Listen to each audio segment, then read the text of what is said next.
My beloved child. The phone on the psychic's table began to light up even though no one had touched it, and across the dark screen appeared a message your soulmate had written to you, but never sent. Beside it lay a sealed envelope marked with an amount that made the third party lean closer. Yet the psychic barely looked at the number. She had discovered something completely different from what either of them expected, and when she asked your soulmate why you had been carrying everyone else's burdens in silence, their face changed.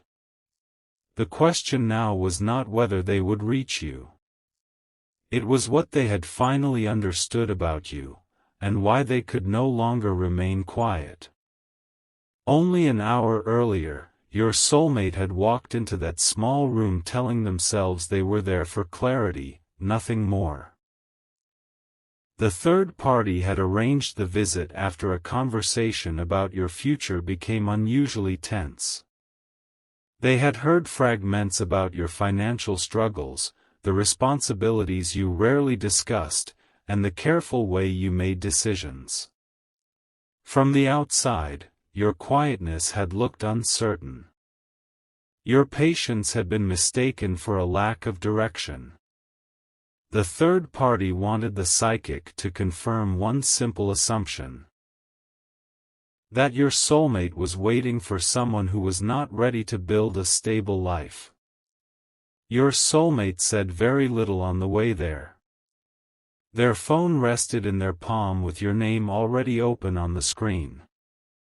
3 times, they began typing. 3 times, they erased the words. The last unfinished message remained in the text box. I need to tell you what I should have understood sooner. They did not send it. The psychic's room was quieter than they expected.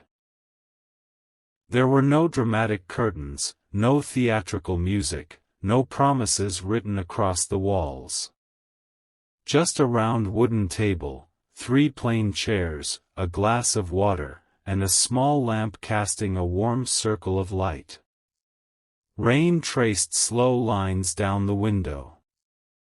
The third party removed a photograph from an envelope and placed it face down, as though hiding your expression might make the answer more objective. We need to know whether this person can truly offer stability, they said. The psychic did not turn over the photograph. Instead, her attention moved to a folded piece of paper protruding from the same envelope. A handwritten amount was visible along one edge. It was not a fortune. It looked more like a calculation, several figures added, one crossed out, another written beneath it. Who wrote this? She asked. Your soulmate glanced at the third party. I did. And why did you bring it? The third party answered first. Because numbers are clearer than feelings. That sentence sounded reasonable in the room, almost protective. They were not trying to destroy the connection. Their concern had grown from comparison and doubt. They had watched your soulmate lose sleep over unanswered questions. They wanted proof that affection was not blinding someone they cared about. Yet beneath that protectiveness lived another fear: if your intentions were sincere, then many of their assumptions about you would have to be reconsidered. The psychic unfolded the paper carefully.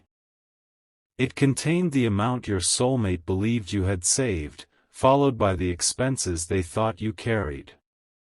Rent. Family support. A debt from an earlier hardship.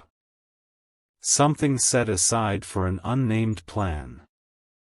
Most of it was guesswork, pieced together from scattered conversations and the moments when you changed the subject. One line at the bottom had been circled twice. Why is this marked? The psychic asked. Your soulmate's fingers tightened around the phone. Because that is the part that does not make sense. Months earlier, during an ordinary conversation, you had mentioned delaying something you wanted. You offered no dramatic explanation. You simply said it could wait. Soon afterward, someone close to you received help at exactly the time they needed it. No announcement was made. No credit was claimed. Your soulmate had noticed the timing, though they could never prove the connection. The circled figure was the estimated cost of what you had postponed. It matched the amount of help almost exactly. The third party leaned back. That could be a coincidence. It could, the psychic said softly. For a moment, your soulmate appeared relieved, as if they had been given permission not to confront what the coincidence suggested. Then the psychic turned over the photograph. Your face had been captured at an unguarded moment. There was no practiced smile, only a quiet expression and tired eyes that seemed to be looking beyond the camera. One corner of the picture was bent. Across the back, in your soulmate's handwriting, were 4 words. They never explain themselves. The psychic read the sentence twice. Her reaction was small, but unmistakable. Her eyes moved from the photograph to the calculation, then to the unsent message glowing faintly on the phone. She did not begin describing wealth or predicting an effortless future. Instead, she asked a question that unsettled the purpose of the entire visit. Have either of you considered that this person is not hiding an empty plan, but protecting an unfinished one? No one replied. That was the first meaningful answer. Your silence had not necessarily come from confusion. It may have come from experience. You had learned that explaining a fragile plan too early could invite opinions before the foundation was strong enough to carry them. Some people heard ambition and immediately measured it against current circumstances. Others treated temporary struggle as permanent identity. Eventually, saying less became easier than defending every careful choice. Your soulmate lowered their gaze because they remembered the times they had asked where your life was going. You had answered calmly, but never fully. They had interpreted the missing details as distance. Now another possibility entered the room. Perhaps you were not keeping them outside your future. Perhaps you were trying to make the future real before asking anyone to believe in it. The third party still needed something more concrete. If there is a plan, they said, why has no one seen it? The psychic slid the envelope toward your soulmate. Is everything inside this yours? A pause followed. Your soulmate reached beneath the photograph and removed another object they had almost forgotten, a narrow bank receipt, folded into quarters. It had been found months ago between the pages of a notebook you once left behind. The account details were hidden, and the transaction itself was ordinary, a modest deposit, nothing sensational. Yet beside the printed date, you had written a single word by hand. Foundation. Until that moment, your soulmate had assumed it referred to money. The psychic was not convinced. She placed the receipt beside the circled calculation and aligned the dates. The deposit had been made 2 days after you gave up the thing you wanted. It was also the same week you had taken on an additional responsibility that no one seemed to notice. The figures did not show someone moving rapidly toward status. They showed someone dividing limited resources with extraordinary care. Helping where help was needed, protecting a small reserve, and continuing without asking to be admired. The room became warmer, though the rain against the window had grown heavier. Your soulmate touched the word foundation with one finger. An old memory returned. You had once told them, almost casually, that stability was not about appearing successful. It was about becoming the kind of person who did not disappear when life became inconvenient. At the time, they had heard it as a general thought. Now it sounded like a private commitment. For a few minutes, the situation seemed clear. The psychic had uncovered your generosity, and your soulmate had finally recognized it. The third party's assumption had been incomplete. You were not careless with money, you were careful in ways that were difficult to see. Then the psychic noticed the date on the back of the photograph. Her expression changed. The picture had been taken before the receipt was printed, before the sacrifice your soulmate had remembered, and before the third party began questioning your stability.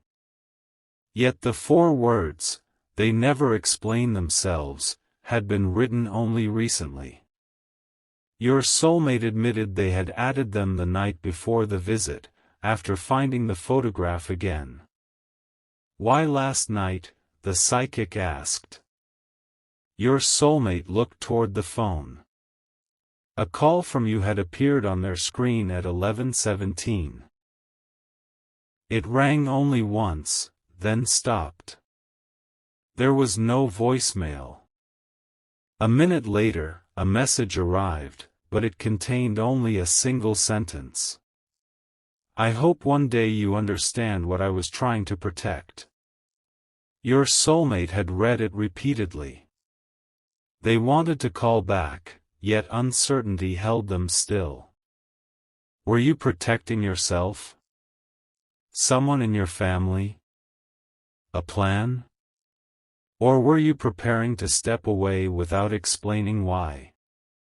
That message was the true reason they had agreed to come. The financial question had simply given everyone a safer subject to discuss.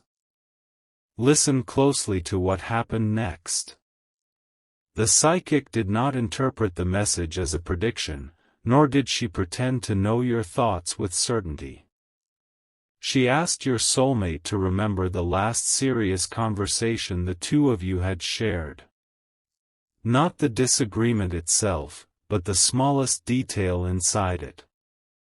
Your soulmate's breathing slowed. During that conversation, they had questioned why you always seemed to carry so much alone.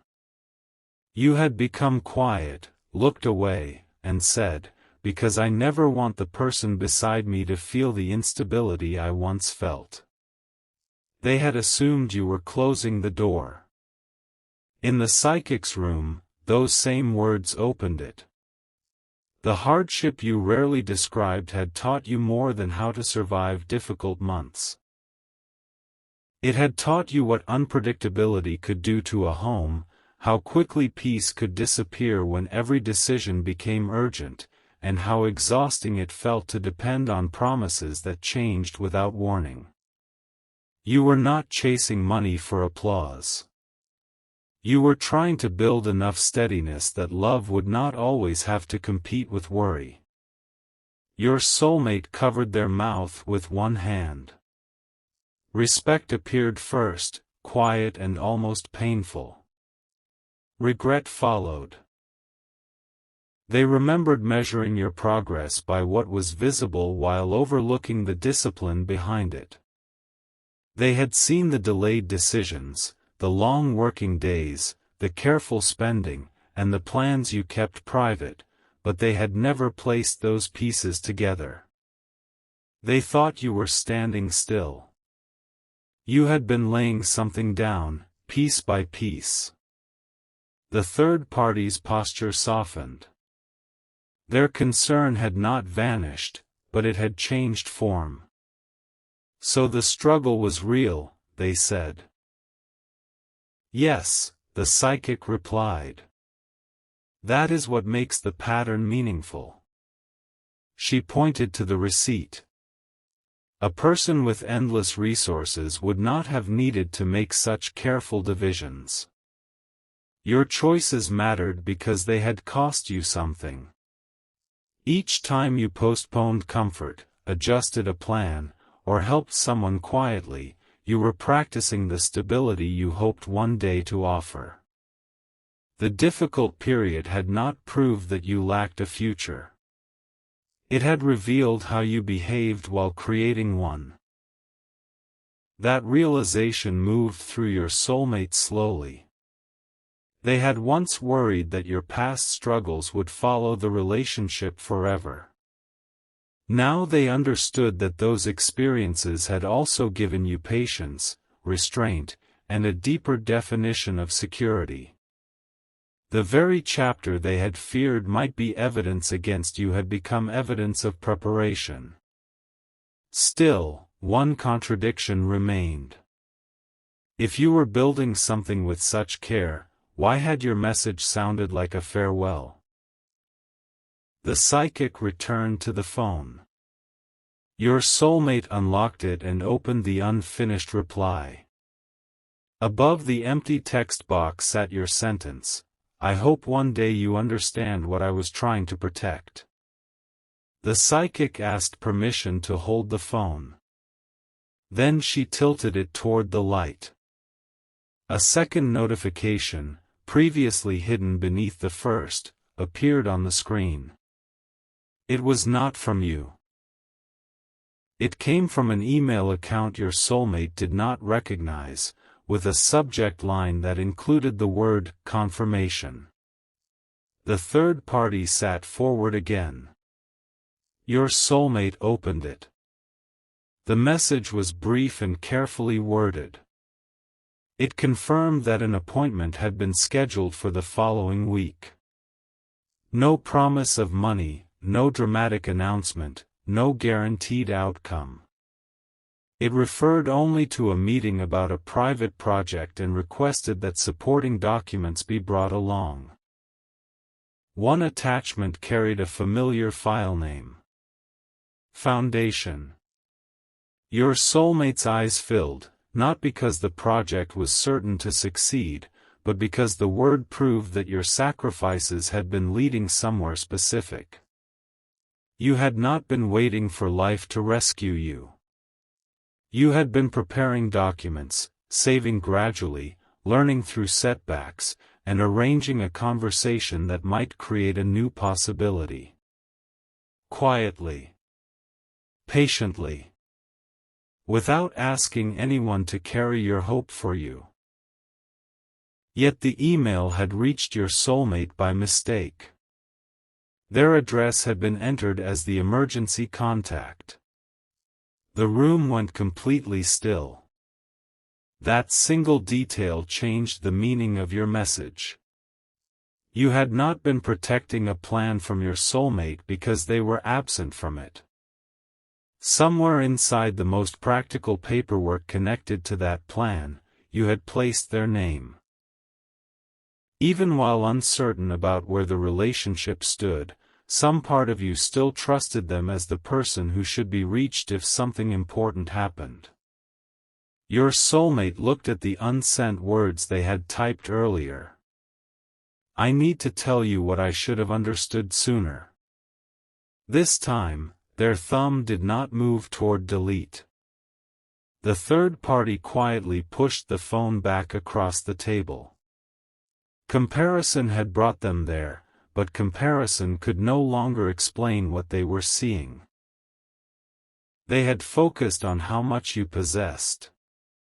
The more revealing question was what you did with what you had, and whom you imagined beside you while building more. The psychic unfolded the handwritten calculation once again. Near the bottom, beneath the circled amount, there was a faint impression in the paper. Something had been written on another sheet placed above it, leaving only the pressure of the pen behind. She turned the page toward the lamp and traced the indentation without speaking. Your soulmate leaned closer. A name slowly became visible. Their name. Beneath it were 3 words, pressed so lightly into the paper that no one had noticed them until now. Tell them first.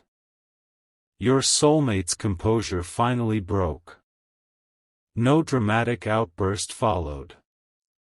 Their shoulders lowered, and one tear slipped free as they stared at evidence that you had been preparing to reach them long before last night's interrupted call. The message on their screen was not the beginning of your decision. It was the moment you had finally gathered the courage to act on it. The psychic placed the photograph beside the phone, then turned it over once more. Her finger rested on the words, "They never explain themselves." "They were going to explain," she said. "The question is why they stopped after 1 ring." Your soulmate looked up sharply. The third party remembered something then, a detail from the previous evening that had seemed unimportant. While your soulmate's phone was charging in another room, it had lit up with your name. They had seen the call, but assumed your soulmate would return it later. When it stopped, another notification appeared briefly and disappeared beneath the lock screen. Not the message already opened. A voice note. Your soulmate searched the conversation. There it was, less than 20 seconds long, marked unheard. Their hand trembled above the screen. The psychic did not ask them to play it immediately. Instead, she studied the photograph with a softer expression, as though the final piece was no longer about the project, the receipt, or the amount written inside the envelope. "This is the part that made you their emergency contact," she said. "Not because they believed you could solve every problem. Not because they expected you to finance their dream. They chose your name for a much more personal reason." Your soulmate pressed play. Your voice entered the quiet room, steady at first, then almost breaking around the final sentence. "I wasn't trying to keep my future from you. I was trying to make sure that when I asked you to be part of it, I could finally tell you why I built it this way." The recording ended. Your soulmate's eyes remained fixed on the darkened screen. The psychic reached for the sealed envelope and loosened the edge that had remained unopened throughout the reading. Inside was not another financial figure, but a short handwritten letter carrying the same date as the first deposit. She read the opening line silently. Then she looked at your soulmate, and her voice became almost a whisper. "Now I understand why they wrote your name beneath the word foundation. It was never only the name of the project." She unfolded the rest of the letter, paused over one deeply personal sentence, and began. "The reason they tried to reach you tonight is because you were the first person who—" The sentence remained suspended beneath the soft hum of the lamp. "The reason they tried to reach you tonight is because you were the first person who made stability feel like something more than numbers." Your soulmate closed their eyes. The psychic continued reading, but more slowly now, giving each word the weight it deserved. "You were the first person who made me imagine a home where I would not have to stay alert all the time. I could rest without fearing that everything would change by morning. I could tell the truth without becoming a burden. That is why I began calling the project Foundation. I thought I was building financial security, but somewhere along the way, I realized I was also building the courage to ask whether you still saw a place for me beside you. No one moved. The third party had arrived expecting a practical answer about your readiness.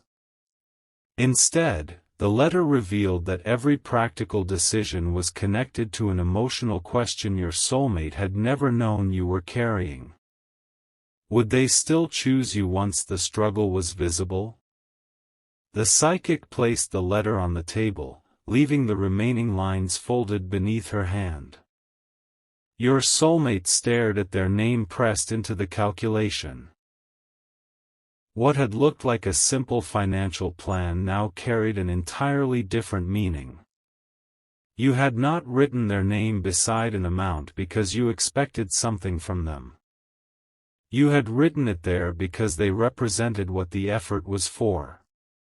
Not status. Not admiration. A life in which two people could finally feel safe enough to be honest. Your soulmate picked up the phone again. Their unfinished message waited patiently, but the words no longer seemed sufficient. I need to tell you what I should have understood sooner, sounded like an apology without the truth behind it. They erased the sentence one final time. The third party watched quietly. What are you going to say?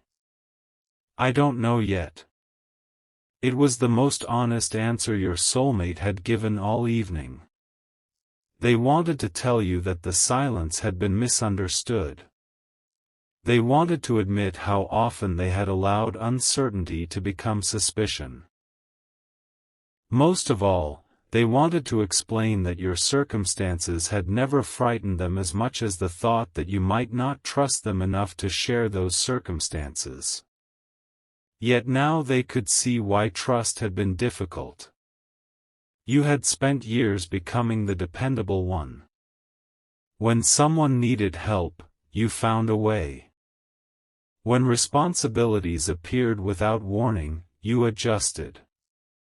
When plans failed, you rebuilt them privately. People admired your calm without realizing that calm had been learned in rooms where panic would not have solved anything. Being strong had protected you. It had also made asking for support feel unfamiliar. The psychic turned the photograph toward your soulmate. When was this taken? They remembered immediately. It was from an afternoon when the two of you had walked through a quiet neighborhood after a difficult conversation. You had stopped outside a modest building with warm lights in the windows. For several seconds, you simply looked at it. Your soulmate had teased you for becoming so serious over an ordinary place. You smiled and said, "Some places look peaceful before you even enter them." At the time, the comment seemed small. Now your soulmate noticed the address partially visible behind you in the photograph. The same street name appeared in the appointment email. Their breath caught. The private project was connected to that building. The psychic unfolded the confirmation page and searched the lower section. It was not a contract to purchase anything, nor a promise that the place would become yours. The meeting concerned a small workspace available inside the property, a room where a carefully developed idea could be presented, tested, and perhaps allowed to grow. Your soulmate remembered another detail from that walk. You had mentioned wanting to create something useful, something steady enough to support more than your own needs. They had asked for specifics, but you changed the subject. Now the reason was becoming clear. The dream was not ready for an audience. It was still being protected from disappointment. A faint smile appeared on your soulmate's face, followed almost immediately by sadness.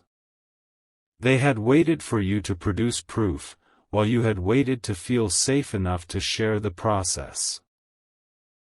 Each of you believed the other was holding back. Neither understood that both were afraid of placing hope in hands that might not remain. The third party looked down at the handwritten amounts. Their earlier confidence had disappeared. "I thought they were being unrealistic," they admitted. The psychic met their eyes without judgment. "Perhaps you saw only the size of the goal and not the discipline beneath it." That distinction mattered. Dreams alone could not build a future. Yet this was no longer merely a dream. The deposits, postponed comforts, extra responsibilities, notes, documents, and scheduled meeting formed a pattern. There was still uncertainty. The plan could change. The meeting might lead to another delay. But uncertainty did not erase the work already done. Your soulmate finally understood that readiness did not always look polished. Sometimes it looked like learning to manage limited resources with care. Sometimes it meant refusing shortcuts that could create larger problems later. Sometimes it was a person moving slowly because they intended to build something that would not collapse at the first difficulty. The psychic lifted the sealed envelope and noticed that its inner lining was thicker than it should have been. She pressed one side gently. Something small shifted inside.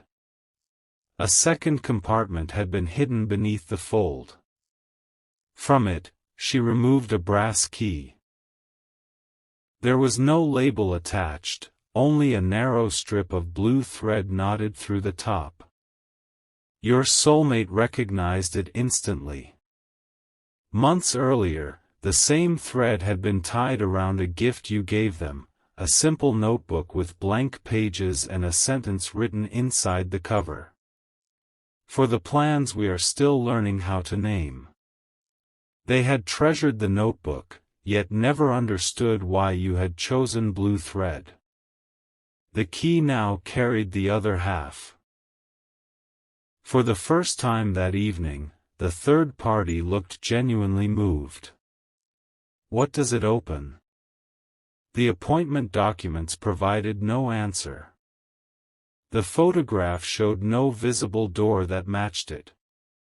Even the psychic remained silent, unwilling to invent certainty where the evidence offered none. Then your soulmate remembered the voice note. Your final sentence had been heard, but the recording began with a sound everyone overlooked, a metallic click, followed by two soft knocks. They replayed the first few seconds. Click. Knock. Knock. A train passed faintly in the background. Your soulmate knew that sound. There was a storage station near the building from the photograph, close enough that passing trains could be heard from its entrance. Weeks earlier, you had asked an oddly specific question about keeping documents somewhere secure. Your soulmate answered without thinking, recommending a small locker service they once used. They had unknowingly given you the location. The brass key was likely for one of those lockers. Still, another question appeared. Why place the key inside an envelope that might never reach your soulmate? Why include the voice note but stop after a single call? The psychic folded the letter again. Perhaps they were not asking you to discover this alone. Perhaps they planned to explain it in person. Your soulmate checked the time. The appointment was scheduled for the following week, but the storage receipt attached to the email expired tomorrow afternoon. Whatever rested behind that lock was intended to be collected soon. No threat surrounded the deadline, it was simply an ordinary administrative limit. Yet it explained why you had finally called tonight after preparing in silence for so long. You were not creating false urgency. You had reached the moment when secrecy no longer served the plan. Your soulmate opened the text box and typed. I heard your message. I found the letter and the key. I am sorry this happened without you here, but I want to listen properly now. Are you safe to talk? They paused before sending it, allowing themselves to read the words without defensiveness or expectation. Then they pressed the arrow. The message showed one check mark. No reply came. The third party glanced toward the rain-covered window. Maybe their phone is off. Your soulmate nodded, though concern remained in the movement of their fingers. They were not afraid that something terrible had occurred. Your interrupted call now seemed less like a disappearance and more like hesitation. Perhaps you had lost courage after one ring. Perhaps you believed their silence was already an answer. Maybe you were sitting somewhere with your own phone turned face down, preparing yourself to accept whatever came next. The psychic returned to the letter. There is more, she said. Your soulmate looked up. The remaining passage did not contain a romantic promise or a guaranteed future. It carried something more vulnerable, an admission. You had written that the project began after a moment your soulmate had probably forgotten. During one of your hardest months, they had offered help. Not money. Not advice. They simply sat beside you and said, you don't have to make your struggle sound smaller so I can stay comfortable. You never told them what that sentence did. Until the letter. It was the first time someone had given you permission to be unfinished without treating you as incapable. You had gone home that evening and opened the account labeled Foundation. The first deposit was modest enough to look meaningless to anyone else. To you, it marked the first decision made from hope instead of fear. Your soulmate pressed a hand to their chest. The date on the receipt matched that evening exactly. They had believed your distance began after that conversation. In reality, that was when your private preparation began. Their kindness had not pushed you away. It had made the connection matter so much that losing it became frightening. The misunderstanding now had two sides. Your soulmate feared being excluded from your future. You feared asking them to enter it before you could offer certainty. Both of you had been protecting the same bond from different directions, and the protection itself had created the distance. The third party exhaled slowly. Their motive had never been cruelty. They had watched someone they cared about become consumed by uncertainty, and they wanted a clean answer. Yet love rarely arrived as a clean column of evidence. It appeared in choices whose meaning could be missed when examined separately. I may have encouraged them to doubt you, they said, looking toward the photograph rather than your soulmate. I thought I was helping. Your soulmate did not respond with anger. You were working with what you could see. The words held no accusation. They also carried a quiet boundary. What could be seen was no longer enough. The psychic gathered the objects into a careful line: photograph, receipt, letter, key, phone. Each had answered one question.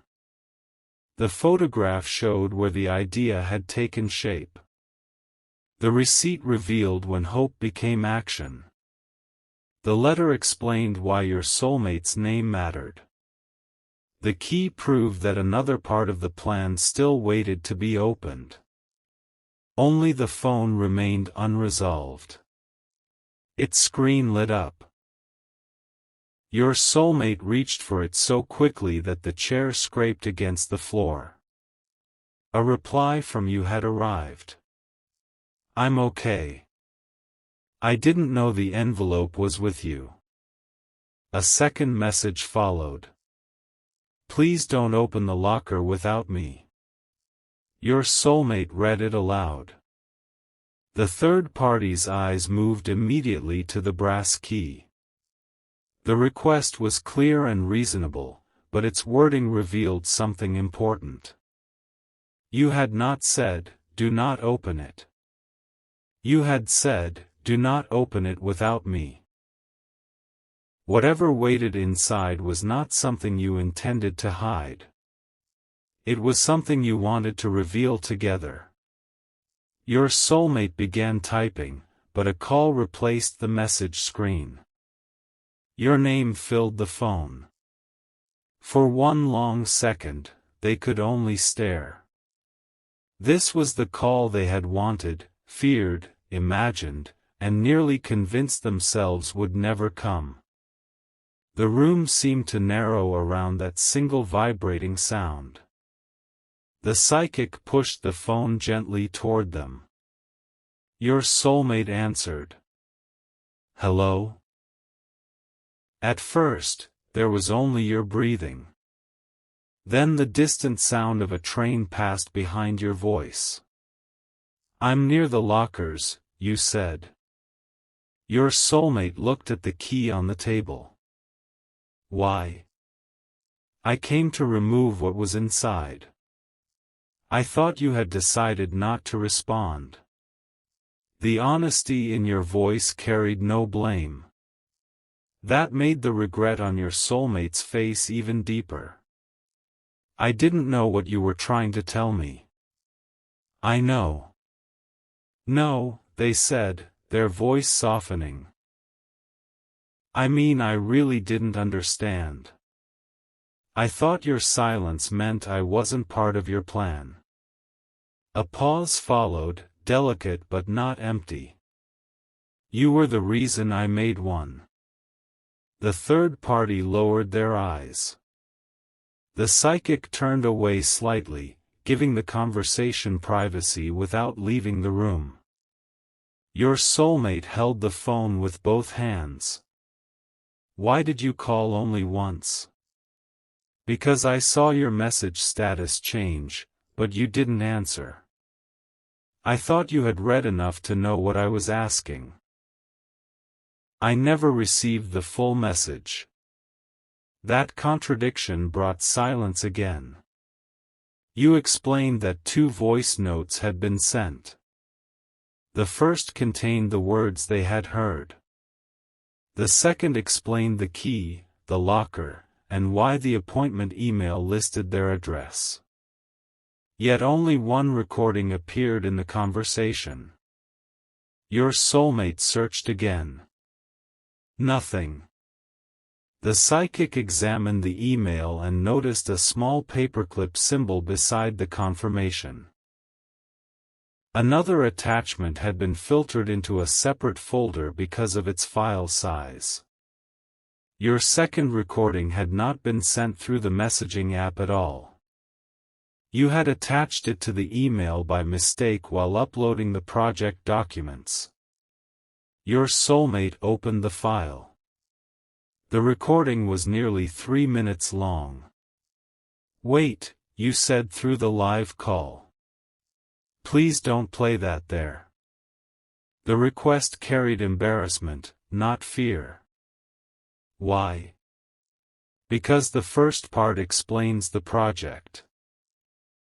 The last part was meant only for you. Your soulmate's expression softened. Then tell me now. Another train moved past your end of the call, louder this time. When the sound faded, your voice was clearer. The project is not what everyone will assume. I'm not trying to prove that I can become wealthy.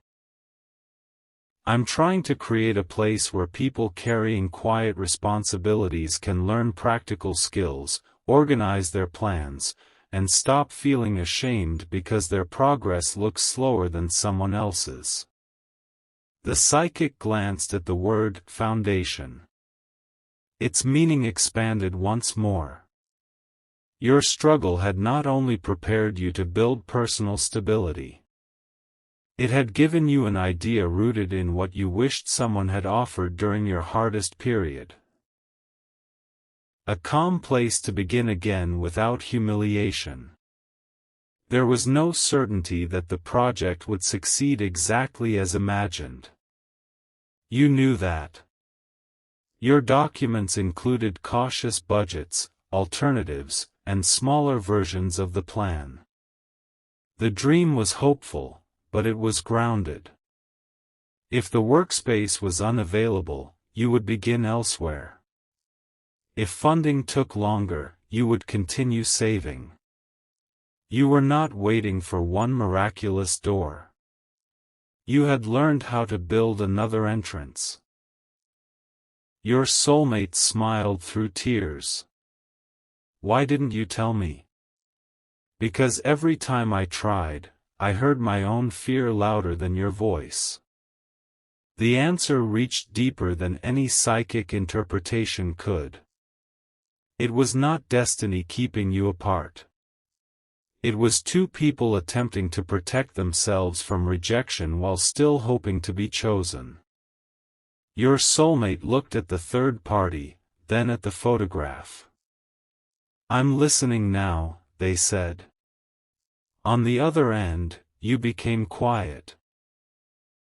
The locker contains the earliest version of the plan, you finally explained. There is a notebook inside, some letters, and one document I never expected anyone else to see. What document? You took a breath. A list of every reason I thought you might be better without me. Your soulmate's smile disappeared. The calm in the room changed, not into fear, but into vulnerability. The sacrifices and careful planning had shown your strength. That hidden list revealed the cost of carrying that strength alone. You continued before they could respond. Beside each reason, I wrote what I was doing to change it. The debt I was reducing. The habit I was learning. The responsibility I was organizing. The fear I was trying to understand. I thought if I could cross out every line, I would finally be ready to speak to you. How many are left? 1. Your soulmate's fingers tightened around the phone. The psychic unfolded the final section of your letter. A single line had been covered by the crease, concealed until that moment. She read it silently, then looked toward the phone as though your answer had already reached the room in two different forms. Your soulmate asked again, more gently, what is the last reason? You did not answer immediately. Instead, the phone received a photograph from you. It showed an open locker beneath a fluorescent light. Inside rested a blue notebook, several organized folders, and one small wooden box. Across the top of the notebook, written in your handwriting, were the words, "The life I wanted to be ready for." Your soulmate enlarged the image. The wooden box was open. Inside it lay a second key and a folded card bearing tomorrow's date. Your soulmate recognized the card as the missing final page from the letter on the table. The psychic slid the letter closer and compared the torn edge.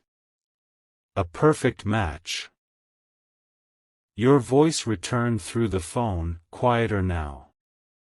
The last reason isn't about money. It isn't about the project. It's the reason I almost removed everything from this locker tonight. Your soulmate waited. I was afraid that if you saw how completely I had included you in my future, you would feel responsible for giving me the answer I wanted.